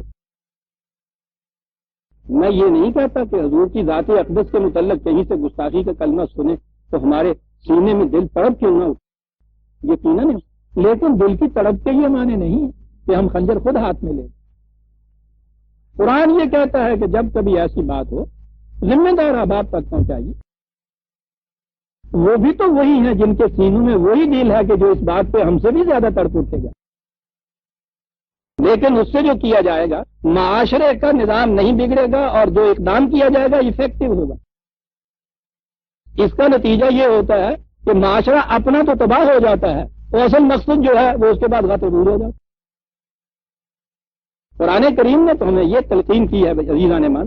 دوسری جگہ ہے یہ 49/6، یا ایھا الذین آمنوا ان جاءکم فاسق بنبأ فتبینوا. جب بھی کوئی فاسق کوئی خبر لائے تمہارے پاس، یوں ہی اس کے پیچھے نہ لگ جاؤ، چھان بین کرو اس کی. ان تصیبوا قوما بجہالۃ فتصبحوا علی ما فعلتم نادمین. ایسا نہ ہو کہیں کہ تم یوں ہی اٹھ کے جذبات میں یہ فساد انگیزیاں شروع کر دو، اپنی تباہیاں کر دو، اور پھر اس کے بعد افسوس ہو کہ یہ کیا کر دیا ہم. اسی ضمن میں قرآن نے یہ کہا کہ لا یحب اللہ الجہر بالسوء من القول الا من ظلم. خدا یہ کبھی پسند نہیں کرتا کہ جو چیز تمہیں ناپسند ہو، ناگوار گزرے، اور اس پہ اس کی تشہیر شروع کر دو، دعائی دینی شروع کر دو، ڈیمانسٹریشن شروع کر دو، فساد برپا کر دو. کرتے ہیں جس پہ ظلم ہوا ہے وہ اپنے ظلم کی فریاد کرے، اور اگر اس قسم کی کوئی خبر پہنچی ہے تو ذمہ دار ارباب تک پہنچائیے. ان کا کام ہے کہ وہ دیکھیں گے کیا کرنا چاہیے اس کو مسئلہ میں. وَكَانَ اللَّهُ سَمِيعًا عَلِيمًا. یہ جو اللہ ہے جو اس کے نام پہ حکومت قائم ہوتی ہے اس کے یہ فرائض ہو جاتے ہیں. وہ سمیع و علیم ہوتی، اس کے پاس بہت سے ذرائع ہوتے ہیں صحیح بات صحیح تہ تک پہنچنے کے لیے. انہیں پہنچنے دو اس بات کی تہ کی. باقی رہا یہ کہ کسی کے متعلق اچھی بات جو ہے ٹھیک ہے، وَإِن تُبْدُوا خَيْرًا أَوْ تُخْفُوهُ، اس کا تم چرچا بھی کر سکتے ہو، اس کو تم ویسے بھی رہنے دے سکتے نہ کر، ٹھیک ہے، لیکن جو چیز معاشرے میں فساد کا موجب بنتی ہے اس کا تم چرچا نہیں کرتے۔ اور تعفو عن سوء، یہ بھی چیز ہے کہ جو چیز تمہارے خلاف کبھی کوئی برائی ہوئی ہے اسے درگزر کر کے آگے بھی بڑھ سکتے ہو۔ فإن اللہ کان عفوا قدیرا، کیا بات، یاد رکھو خدا میں دونوں چیزیں موجود ہیں۔ قدیر بھی ہے کہ وہ اس نے اس کے لیے قانون بھی بنا رکھا، اس میں بھی جھگڑا سا سکتا ہے۔ عفوا، اگر وہ دیکھتے ہیں کہ یوں ہی اصلاح ہو سکتی ہے تو پھر وہ یوں ہی آگے بڑھ جاتا ہے۔ عجیب لفظ ہے یہ عفوا، جسے ہم معافی کہتے ہیں، اس کے معنی یہ ہوتے ہیں کسی بات سے آگے بڑھ گئے، دار گزر جسے کہتے ہیں، اس کا سبب یہ بھی ہو سکتا ہے۔ تمہارے نظام میں دونوں چیزیں ہوں گی، اگر وہ ایسی فتنے کی صورت نہیں ہے اور اصلاح کی اس میں امکان ہے تو وہ اس میں معاف کر دے گی، اگر ایسی صورت نہیں ہے قانون کے شکنجے میں لے جائے گی، لیکن انفرادی طور پہ تم اپنے ہاتھ میں اس طرح سے لا کو مت لے۔ یہاں وہ بات آئی، یہ منافق یا کافر، ان الذین یکفرون باللہ ورسلہ ویریدون ان یفرقوا بین اللہ ورسلہ، بڑی اہم چیز آئی، صرف خدا پر ایمان۔ قرآن کریم کے کئی ایک مقامات میں یہ آیا ہے، جب جھکڑ آتا ہے تو انسان کپڑوں کو اپنے ساتھ سمیٹتا ہے، جب خاموشی سے حرارت آتی ہے تو خود اتار کے دے دیتا ہے۔ معاشرے میں جھکڑ نہیں پیدا کرنے چاہیے، سورج کی سی خاموش حرارت پیدا کرنی چاہیے۔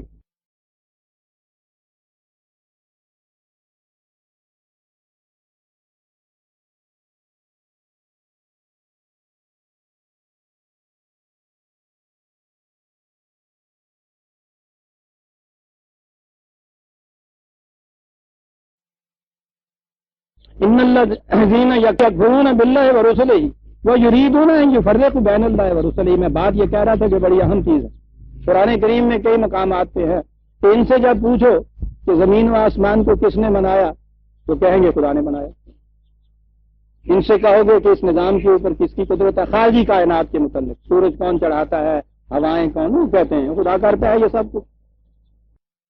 اس کے بعد کہا کہ یہاں تک تو خدا کو تم مانتے ہو، تو جب یہ کہا جاتا ہے کہ خدا کے قوانین کو بھی تم مانو تو اس کے بعد ہے فانا یو حکم، تو پھر موت کی پا جاتی ہے اسے جاتی، یہ ہے خدا کا ماننا۔ عزیزان من، اگر خدا کے قانون کو نہیں ماننا ہے تو خدا پہ ایمان لانا کچھ معنی نہیں رکھتا۔ وہ داعیہ جو بالکل ہی نہیں مانتا وہ بھی قوانین فطرت کو مانتا ہے۔ یورپ کا مادہ پرست تو ہم سے بھی زیادہ کوٹڈ خدا کو مانتا ہے، وہ تو ان قوانین کی صداقت پر اس طرح سے یقین رکھتا ہے علی وجہ البصیرت، روز مشاہدہ کرتا ہے اس چیز کا، نام کچھ اور رکھ لو۔ اور جو اس طرح سے انکار وہاں نہیں کرتے وہ سب خدا کو مانتے ہیں۔ بڑے بڑے سائنٹسٹ کی کم از کم آخری عمر کی کتابوں کو دیکھیے، وہ کہتے ہیں کہ ہم تو اپنے تجربات کی بنا پر خدا کو مانتے ہیں۔ وما ہم بمؤمنین، کون سی بات ہے جس کی وجہ سے وہ خدا پرست نہیں کہلا سکتے؟ خدا کو ماننے والے، پرست کا لفظ نہیں کہنا چاہیے۔ خدا کے ماننے کے معنی یہ ہے کہ میری زندگی جو ہے وہ خدا کے قوانین کے تابع چلے گی۔ خدا کا ماننا خدا کے قوانین کو ماننا ہے، اور قوانین خداوندی انسانوں کے ذہن کے پیدا کردہ نہیں، وہ رسول کی وساطت سے ملتے ہیں، اس لیے رسول پہ ایمان نہیں لایا جاتا تو خدا پہ ایمان بے معنی ہوتا۔ یہ قرآن یہود اور نصارہ اور ان تمام لوگوں کو جو خدا کو مانتے تھے اپنے اپنے نبیوں کو بھی مانتے تھے، کیوں تاکید کر رہا ہے کہ تمہیں اس رسول پہ ایمان لانا ہوگا اور اس کتاب پہ ایمان لانا ہوگا؟ اس لیے کہ خدا پر ایمان کے معنی یہ ہیں کہ اس نے جو ضابطۂ حیات دیا ہے اس کے مطابق زندگی کو بسر کرنا، ورنہ یوں ہی آسمان پہ بیٹھے ہوئے خدا کو مان لینا نہ مان لینا کچھ فرق نہیں پڑتا۔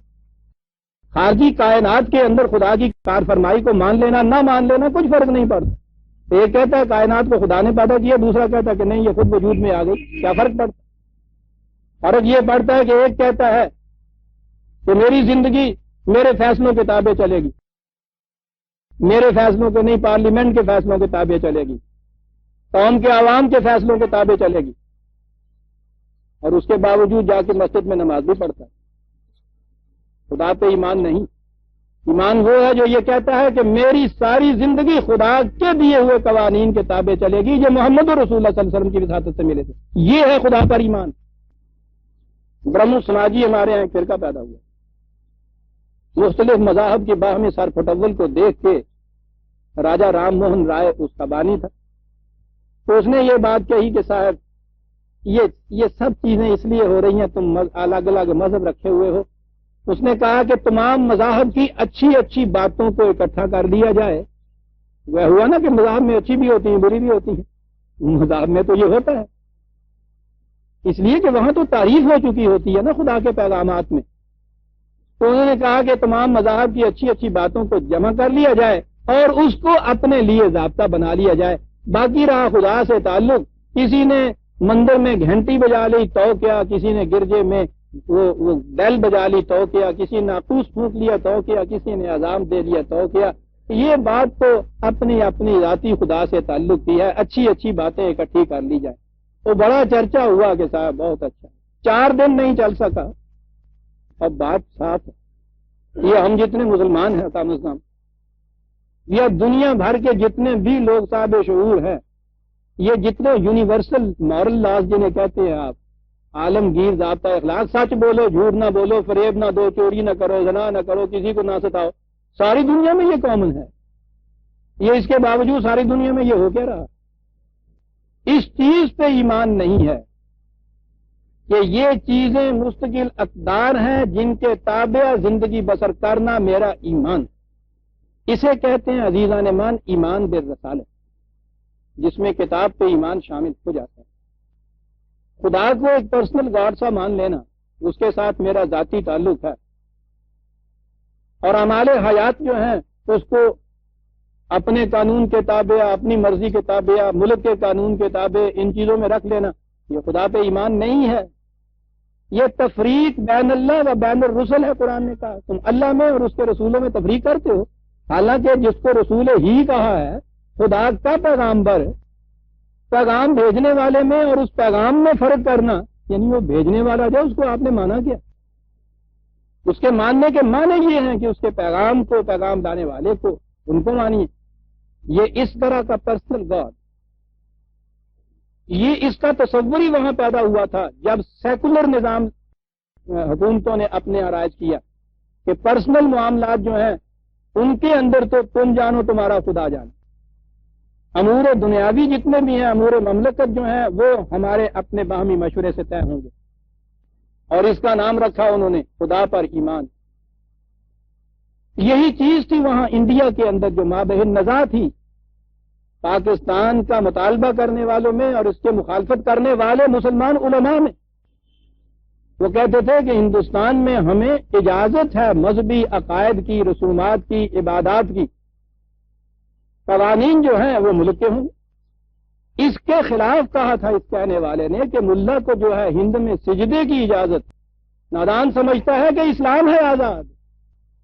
یہ تفریق تھی اللہ اور رسول کے اندر. مسلمانوں کے معاشرے کے اندر بھی جو لوگ اس کی جرت تو نہیں کرتے کہ وہ اعلانیہ یہ کہہ دیں کہ خدا سے ہمارا کوئی تعلق نہیں, ہم نہیں مانتے. میں نے جیسا عرض کیا ہے معاشرے کے اندر رہتے ہوئے بڑی جرت کی ضرورت ہے یہ کہنے کی. یہ جرت تو یہاں کس کو نصیب. وہ لوگ موجود ہیں یہاں کہ جو فی الواقع خدا کے ان قوانین کے تابع, مثلا قرآن کے تابع نہیں رہنا چاہتے. وہ قرآن کو مانتے ہی نہیں ہیں کہ یہ بھی کوئی وحی کی چیز ہے, ابدی حقائق ہیں, ابدی قوانین ہیں, اس پہ ایمان نہیں ہے, نہ کر نہیں سکتے. آپ کو پتا ہے کہ وہ خدا پرستی کی شہادتیں کس طرح دیتے ہیں. عرسوں پہ چلے جائیں گے, دادا صاحب کے مزار پہ چلے جائیں گے, بلے شاہ کے ملنگ بن جائیں گے. یہ سارا کچھ کیا ہو رہا ہے؟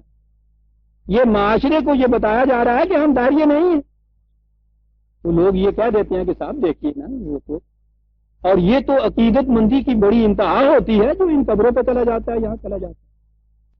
تصوف یہی فرار ہے, نظام دنیا کو چھوڑ دینا کہ جس قسم کے جی چاہے یہاں قوانین نافذ ہوتے رہے, اپنا تعلق خدا کے ساتھ یوں وابستہ کر لینا. یخادعون اللہ والذین آمنوا. یورپ کا ہر بڑا بڑا سائنٹسٹ کہ جو خارجی دنیا میں خدا کو مانتا چلا جا رہا تھا, آپ دیکھیں گے کہ آخر میں آ کے ان میں سے ہر ایک مسٹک ہو گیا. یہ کیا چیز ہے؟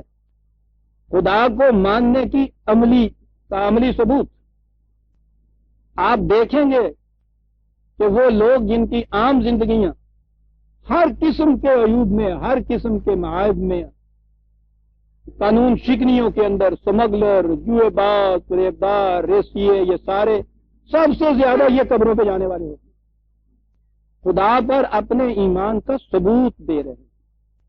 قرآن کہتا ہے کہ اللہ اور رسول میں تفریق کفر ہے۔ ظالم من کیا پوچھتے ہیں اس کتاب کو؟ یہ تو کوئی راستہ ہی نہیں چھوڑتی۔ مانو خدا کو، مقرب بنو خدا کے ساتھ ان درگاہوں پہ جا کے۔ رسول کا ماننا کیا ہے؟ رسول کے ذریعے جو پیغام ملا ہے اس کو زندگی کا عملی ضابطہ حیات کرا، یہ ہے اللہ پر ایمان عزیز۔ جب اس نے کہا تھا من یقول آمنا باللہ وبالیوم الآخر وما هم بمؤمنین، وہ یہ لوگ تھے این یفرقوا بین اللہ ورسلہ۔ اب اس میں دو تین باتیں آگے کہیں تو یہ صورت ہے کہ وہ یقولون نؤمن ببعض ونکفر ببعض، تو ان رسولوں میں سے جو آتے رہے ان میں سے بعض پہ کہتے ہیں ایمان لائے، بعض سے ہم انکار کرتے ہیں۔ یہودی مطمئن ہے حضرت عیسیٰ علیہ السلام سے پہلے نبیوں تک ایمان لانے سے، یہودی عیسائی ہو جاتا ہے، وہ حضرت عیسیٰ پہ بھی ایمان لے آتا ہے، وہاں پھر وہ مطمئن ہو گیا، اگلا اس نے ایمان لیا، ٹھیک ہے، وہاں تک تو ٹھیک تھا۔ اس کے بعد نبی اکرم صلی اللہ علیہ وسلم تشریف لے آئے، ان سے انکار، پہلے تمام انبیاء پہ اقرار جو ہے قرآن اس کو اقرار مانتا ہی نہیں۔ یہاں سے ضمناً ایک اور بات سامنے آ گئی، بڑا آسان مسئلہ ہے، یہ جو روز ہوا کرتا ہے کہ صاحب یہ مرزائی مسلمان ہیں یا نہیں، یہ امت محمدیہ کے افراد ہیں یا ان کو الگ فرد قرار دیا جائے، بڑی آسان سی بات ہے وہ۔ یہ امت بنتی کس طرح سے؟ ایک یہودی حضرت عیسیٰ علیہ السلام سے پہلے کے تمام نبیوں کو مانتا ہے، وہ موسوی امت کا قائل ہے، حضرت موسیٰ علیہ السلام کو اپنا نبی مانتا ہے۔ جس دن وہ حضرت عیسیٰ علیہ السلام کو نبی مان لیتا ہے وہ عیسائی ہو جاتا ہے، یہودی نہیں رہتا۔ اس آخری نبی جس کو اس نے مانا ہے اس پہ ایمان لانے سے اس نبی کی امت کا فرد ہو جاتا ہے۔ عیسائی رہتا ہے جب تک رسول اللہ پہ صلی اللہ علیہ وسلم ایمان نہیں لاتا، جس دن وہ رسول اللہ پہ ایمان لے آتا ہے عیسائی نہیں رہتا، مسلمان ہو جاتا، یعنی وہ اب امت عیسوی کا فرد نہیں رہا، امت محمدیہ کا فرد ہو گیا۔ رسول کی نسبت سے امت بنتی ہے، یاد رکھو، اس کا فرد ہو گیا۔ اور اگر رسول اللہ کے بعد کسی اور نبی کے اوپر ایمان لے آیا تو جس طرح عیسائی رسول اللہ پہ ایمان لانے تھے عیسائی نہیں رہا، مسلمان اس کے بعد کسی نبی پہ ایمان لانے تھے اس نبی کی امت تو نہ رہا، اس نئی کی ہو گیا۔ بات تو صاف، تو یہ ہم رسول اللہ کو مانتے ہیں، ہم قرآن کو مانتے ہیں، نہیں ٹھیک ہے، یہ ہے بنیاد۔ اور جب تک اس رسول کی امت کا فرد نہیں ہوتا خدا پر ایمان لانا کوئی معنی نہیں رکھتا۔ فریب، فرار، گریز، قرآن سے کفر کرتا، تو یقولون نؤمن ببعض ونکفر ببعض۔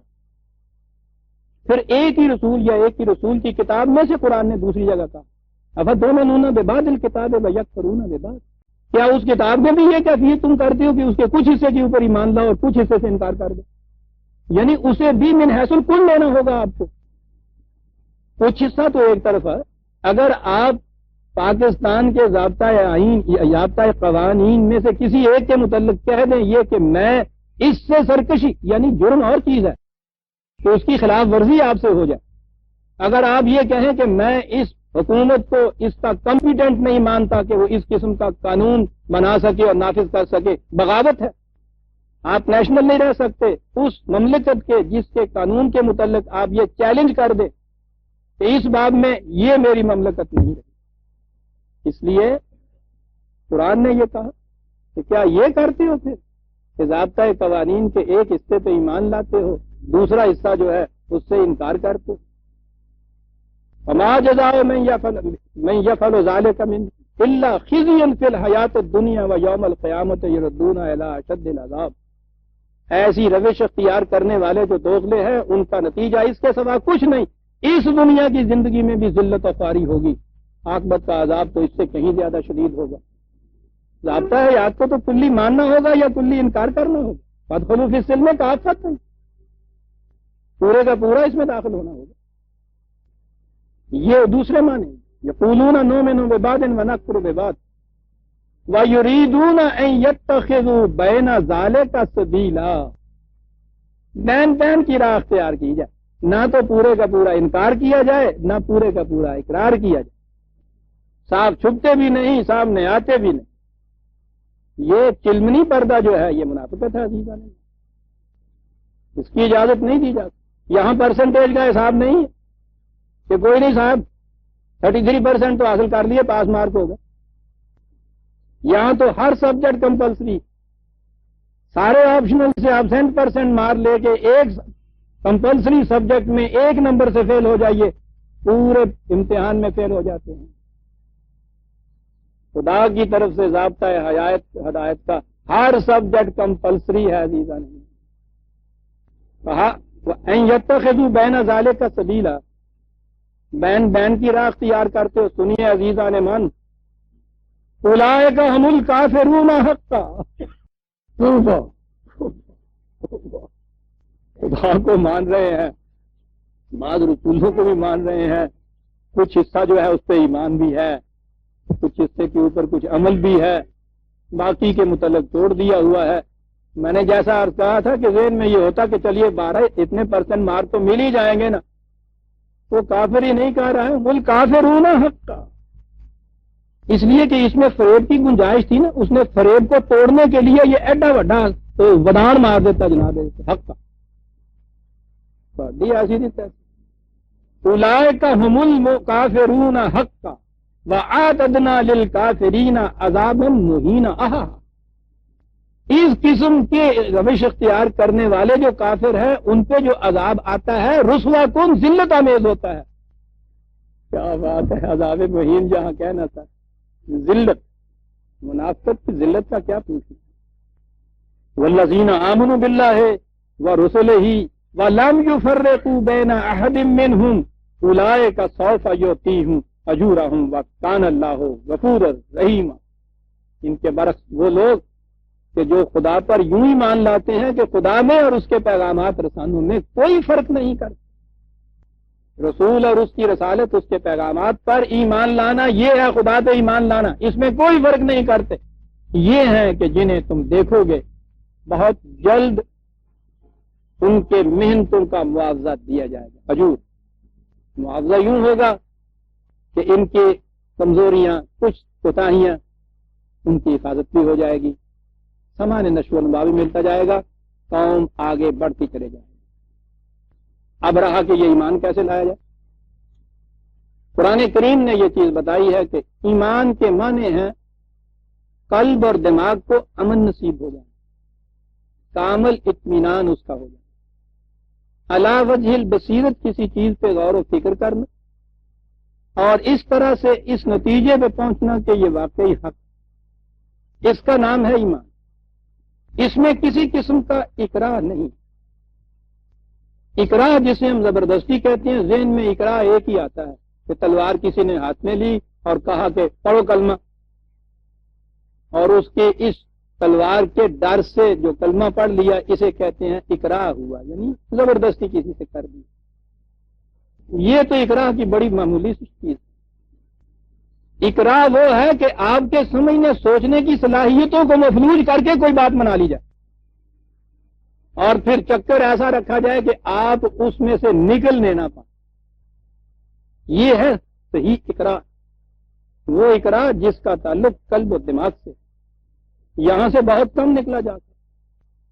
وہ تو محسوس اکراہ ہے، اس میں تو آپ دیکھیں گے نکلے لوگ، سر دے دیا انہوں نے لیکن غلط بات نہیں مانی۔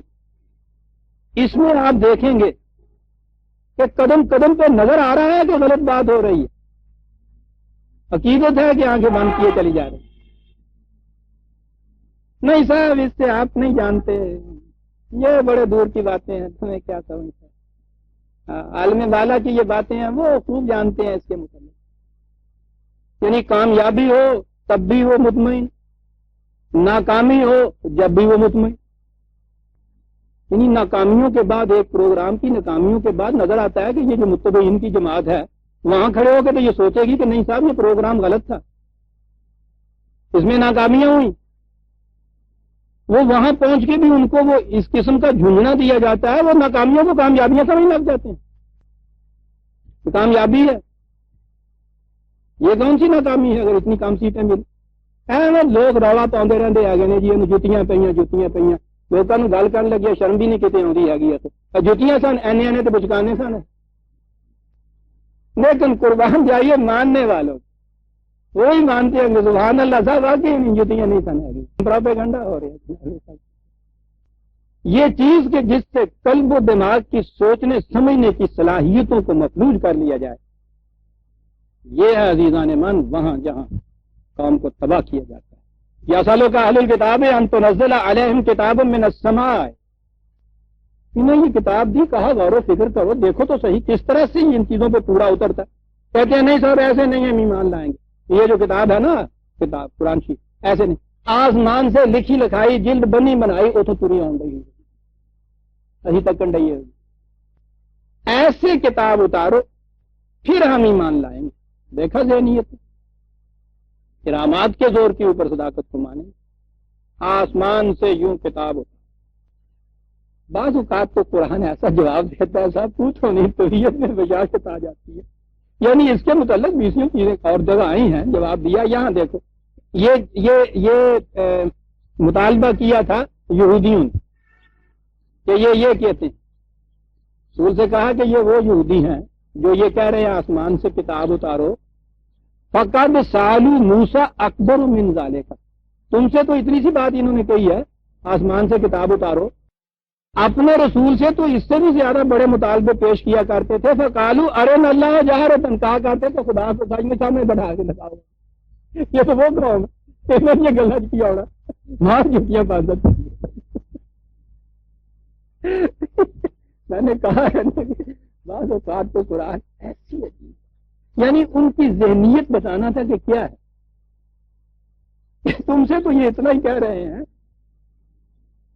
اپنے پیغمبر سے تو یہ اس سے بھی بڑی بات کہتے تھے اوپر سے کتاب ہی نہیں مانگتے تھے کہتے یہ تھے کہ خدا اوپر سے ہمارے سامنے آ کے یوں کھڑا ہو جائے پھر تو ہم خدا کو مانیں گے ہم نہیں مانیں گے ہوا کیا فاخذتہم الصاعقۃ بظلم ہی ظلم کے معنی ہے نا کہ جو شے جہاں ہونی چاہیے وہاں نہ رکھنی کتاب کے متعلق یہ نہ سمجھنا کہ عقل و فکر کو اپیل کرنے والی چیز نبی کے متعلق یہ نہیں کہنا کہ وہ خدا کی طرف سے یہ ایک ضابطہ ہدایت لا کر اور اس پہ چلائے گا سمجھنا یہ کہ یہ کرامات دکھاتا پھرے گا شوق بازیاں دکھاتا ظلم کیسا کہا ہے قرآن اس کی وجہ سے ایک گرفت آئی کڑک آئی اس قوم کے اوپر تباہ ہوا کیا اس قسم کی توہم پرستیاں یا اس قسم کے مطالبات جو تھے ان کے کہ کرامات دکھائیے کہا اس قوم کی ذہنیت کا نتیجہ کیا ہوا عزیزان من سوچئے یہ بات ان یہودیوں کی نہیں ہو رہی مطالبے جنہوں نے یہ کیے کہ اس قسم کے معجزے دکھائیے وہ معجزات والی بات ختم ہو گئی تو کرامات تک اتر آئے انہوں نے کیا یہ ثم اتخذوا العجل من بعد ما جاءتهم البینات ایسی واضح دلائل آنے کے بعد ان کی کیفیت یہ کہ وہ سامری نے ایک بچڑا سا بنایا اس کے گلے میں ذرا سی کلا رکھی کہ ہوا اس میں جاتی تھی تو وہ سیٹی بجایا کرتا تھا یا آواز نکلا کرتی تھی اور یہ اس کے سامنے سجدہ ریز ہوگا مگر عقل و فکر جب معروف ہو جائے تو وہ خدا کو آپ نے سامنے دیکھنا تو ایک بار رہا جب وہ نہیں نظر آتا تو اتنی سی چیز بھی ان کے سامنے کوئی کر دے نا اسی کے اوپر ہی مان دے آتی اس کے گرویدہ ہو جاتے ہیں صاحب وہ حضرت صاحب جو ہے وہ تو صاحب بڑی کرامات کے مالک ہیں ہم نے دیکھا صاحب اس میں انہوں نے ہمارے سامنے یہ بالوں کو پکڑا اور یوں نچوڑا اور اس میں سے دودھ کے قطرے نکلائے وہ بکری کا پکانا ہوں ہاتھ رکھے ہو رہے ہیں گروید سٹیرے نمبر جناب بڑے صحیح دس پہ ہیں یعنی جب ذہنیت یہ قرآن ذہنیت کی بات کرتا ہے کہ اتنے بڑے مطالبوں سے نیچے اترتے ہیں تو پھر کیفیت یہ ہو جاتی ہے کہ ذرا سا خلاف معمول کوئی واقعہ سامنے آیا اور یہ سجدے میں گرے عزیزان من کیا یہی حالت اس قوم کی نہیں ہو گئی ہے جنہیں قدم قدم پہ یہ کہا گیا تھا کہ یہاں ذہنی اکراہ کی کوئی گنجائش نہیں کیا یہ قوم وہاں آتی ہے جہاں عقل و بصیرت کی بنیادوں پہ ذہن میں سکون و اطمینان حاصل ہوتا ہے یا وہاں جاتی ہے یہاں عقل و بصیرت کے تمام سرچشموں کو مفلوج کیا جاتا ہے یہ ہر خانقاہ پہ جانا یہ ہر قبر پہ جانا یہ ہر فقیر کے یہاں جانا یہ ہر صاحب کرامات کی باتیں ماننا یہ ہر حضرت صاحب کے پاؤں جا کر چومنا یہ کیا چیز ہے وہ سالہ پرستی ہے ثم اتخذوا العجل من بعد. اگر وہ بات نہیں دکھائی گئی تو کوئی بات نہیں، ہم اسے پوچھ لیں. من بعد ما جاءتهم البینات، کیا بات، وہ اس قدر واضح دلائل و بصیرت کی چیزیں تمہارے سامنے آئیں اور اس کے بعد کیفیت تمہاری یہ ہے کہ اپنے سامنے تمہارے سامری نے یہ بنایا تھا گسالہ، اور صرف اتنی بات جو تمہاری سمجھ میں نہیں آئی کہ صاحب آواز کیسے نکل رہی ہے اور تم جھک گئے اس کے سامنے. کیفیت پھر یہ ہو جاتی ہے. وہ صاحب شرف انسان کہ جس کے لیے کہا سخر لکم ما فی السماوات والارض جمیعا، ساری کائنات تابع تصویر، وہ انسان پتھر اور چونے گج کی عمارت اور اس کے اندر ایک تھیم جنوں کہتے ہیں کہ اس پہ جا کے سر جھکا رہا ہے، جس کے لیے کہا تھا کہ سارے ملائکہ نے اس کے سامنے سر جھکایا. یہ مسجود ملائک یہ جا کے پتھروں کے سامنے ان کا ساجد بنا. اس سے زیادہ بھی ذلت ہو جاتی. من بعد ما جاءتهم البینات، کہا اس کے باوجود ہم نے دیکھا کہ کچھ صلاحیت ہے قوم میں. فعفونا عن ذلک، پتہ نہیں ہمارے ساتھ یہ معاملہ بھی ہوگا یا نہیں ہوگا. پھر ہم نے ایک موقع دے دیا ان کو. شاید ہندوستان کے مسلمان کو یہ تو شاید آخری موقع تھا جو پاکستان کی شکل میں ملا ہے. بنی اسرائیل کی داستان سے قدم بقدم ہماری داستان ملتی ہے عزیزان من. فرعون کی غلامی سے نجات کے بعد سینا کے صحراؤں کے اندر تو اس نے لا کے بتا دیا ہم. اور اب اگر کیفیت یہ ہے کہ ہم نے پھر 2 سالے اپنی پرستش کے لیے تراش لیے ہیں، ان کی شکلیں کی کچھ ہو، وضع قطع کوئی ہو، شاید اس کے بعد پھر وہ کیفیت ہو جو قرآن نے کہا تھا کہ موسیٰ اس قوم کو 40 سال تک ان صحراؤں کے اندر سرگرداں پھراؤ تاکہ ان کا نام و نشان مٹ جائے، اور یہ جو آنے والی نسل ہے اس کی تعلیم و تربیت کرو. اس کی تعلیم صحیح کی تو اس نے ایک جھپٹا مارا. وہ سرزمین جس کے متعلق کہا تھا کہ ان کے نام ہم نے لکھ دی ہے، اس قوم کے نصیب میں نہ ہوئی. انہوں نے آ کے یہ کچھ لیا. یہ تھا فونا تھا. اور ہم تو آنے والی نسلوں کی بھی تربیت جو ہے وہ نہیں کہا وہ ہم سے بھی گئے گزری قومیں ہیں. فونا ذالک وآتینا موسیٰ سلطانا مبینا، بڑی کھلے ہوئے دلائل دیے. ورفعنا فوقهم الطور بميثاقهم وقلنا لهم ادخلوا الباب سجدا وقلنا لهم لا تعدوا في السبت واخذنا منهم ميثاقا غليظا. وہ آئے تھے تو ایک عہد و پیمان کر پاکستان بننے کے ساتھ یا اس سے پہلے دیکھیے ہمارے عہد و پیمان کو. ہم اس سرزمین کو اس لیے حاصل کر رہے ہیں کہ یا اللہ یہاں تیری بادشاہی کا تخت جلال بچھے، تیرے قوانین کی حکومت ہو، ہم اس کے تابع چلے.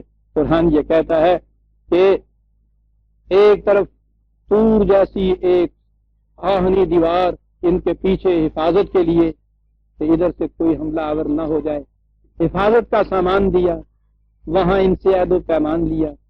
کہا یہ کہ یہ نئی سرزمین، یہ نئی مملکت تمہیں دی جا رہی ہے، اس میں تم قدم رکھو، اس کے لیے ادخلوا الباب سجدا، قوانین خداوندی کے سامنے سر تسلیم کر دیں کام کرتے ہوئے. یہ مقصد تھا. کہا ہم نے انہیں کہ اخلاقیات کی یا ضوابط یا پابندیاں، آزادی نام ہے ان پابندیوں کے مطابق زندگی بسر کرنے کی. کہا کہ ان سے تجاوز نہ کرنا، ان سے سرکشی اختیار نہ کرنا. چھوٹی چھوٹی سی باتیں شروع میں کہیں، ہفتے میں 1 دن ناغہ کر لیا کر. سوچو تو صحیح، یعنی کون سی ایسی قیامت ربا پابندی ہے. لیکن آپ کو پتا ہے نا کہ ہمارے ہاں جو ناغہ ہوتا ہے وہ ناغہ ہوتا ہے دروازہ جو ہوتا ہے بازار کی طرف اسے بند رکھنے کا، پچھلی طرف کی کھڑکی جو ہے اسے کھلا رکھا ہوا. کہا تھا کہ 1 دن ناغہ کر لیا کر. ان کی کیفیت یہ تھی کہ اس میں بھی چور بازاری کیا کرتے تھے سب. فاخذنا منهم ميثاقا غليظا، یہ وہی قوم تھی جو ابھی کل یہ قسمیں کھا کے آئی تھی کہ ہم تیرے قانون کے سامنے جھکیں گے. کیفیت ان کی یہ ہوگی فبما نقضهم ميثاقهم وكفرهم بآيات الله وقتلهم الانبياء بغیر حق وقولهم قلوبنا غلف. تو یہ جرائم تھے ان کے. وہ عہد و پیمان انہوں نے توڑا، خدا کے قوانین سے انہوں نے سرکشی برتی، حق بات کہنے والے جو تھے انبیاء ان کو ناحق انہوں نے قتل کیا. جب بھی کوئی ان سے کہا کہ بھائی سمجھ سوچ کی یہ بات ہے، اسے سنو، کہا جاؤ جاؤ بابا، ہمیں سب معلوم ہے، ہمارے پیالے بھرے ہوئے ہیں، اس میں ایک پانی کا قطرہ اور نہیں پڑ سکتا، ہمارے دل غلافوں کے اندر ہیں اور کچھ ہم سننے کے لیے تیار نہیں ہے تمہاری بات جو ہے یہ کیا ہے۔ بل طبع اللہ علیہ بکفرہم، ان کا یہ انکار تھا جس کی وجہ سے ان کے دلوں کے اوپر تالے پڑ گئے۔ فلا یؤمنون الا قلیلا، یہ قوم ایمان لائے گی، شاید ان میں سے کچھ ایسے نکل آئے جو ایمان لائے، ورنہ ان سے تو کوئی امید نہیں کی جا سکتی۔ عزیزان من، سورہ نساء کی آیت 155 تک ہم آ گئے، 156 سے آگے لیں گے اور اس کے بعد مضمون بھی دوسرا شروع ہوتا ہے، حضرت عیسیٰ علیہ السلام کی وہ پیدائش اور رفع الی السماء کا جو بات ہے، وہاں سے بات اب یہ شروع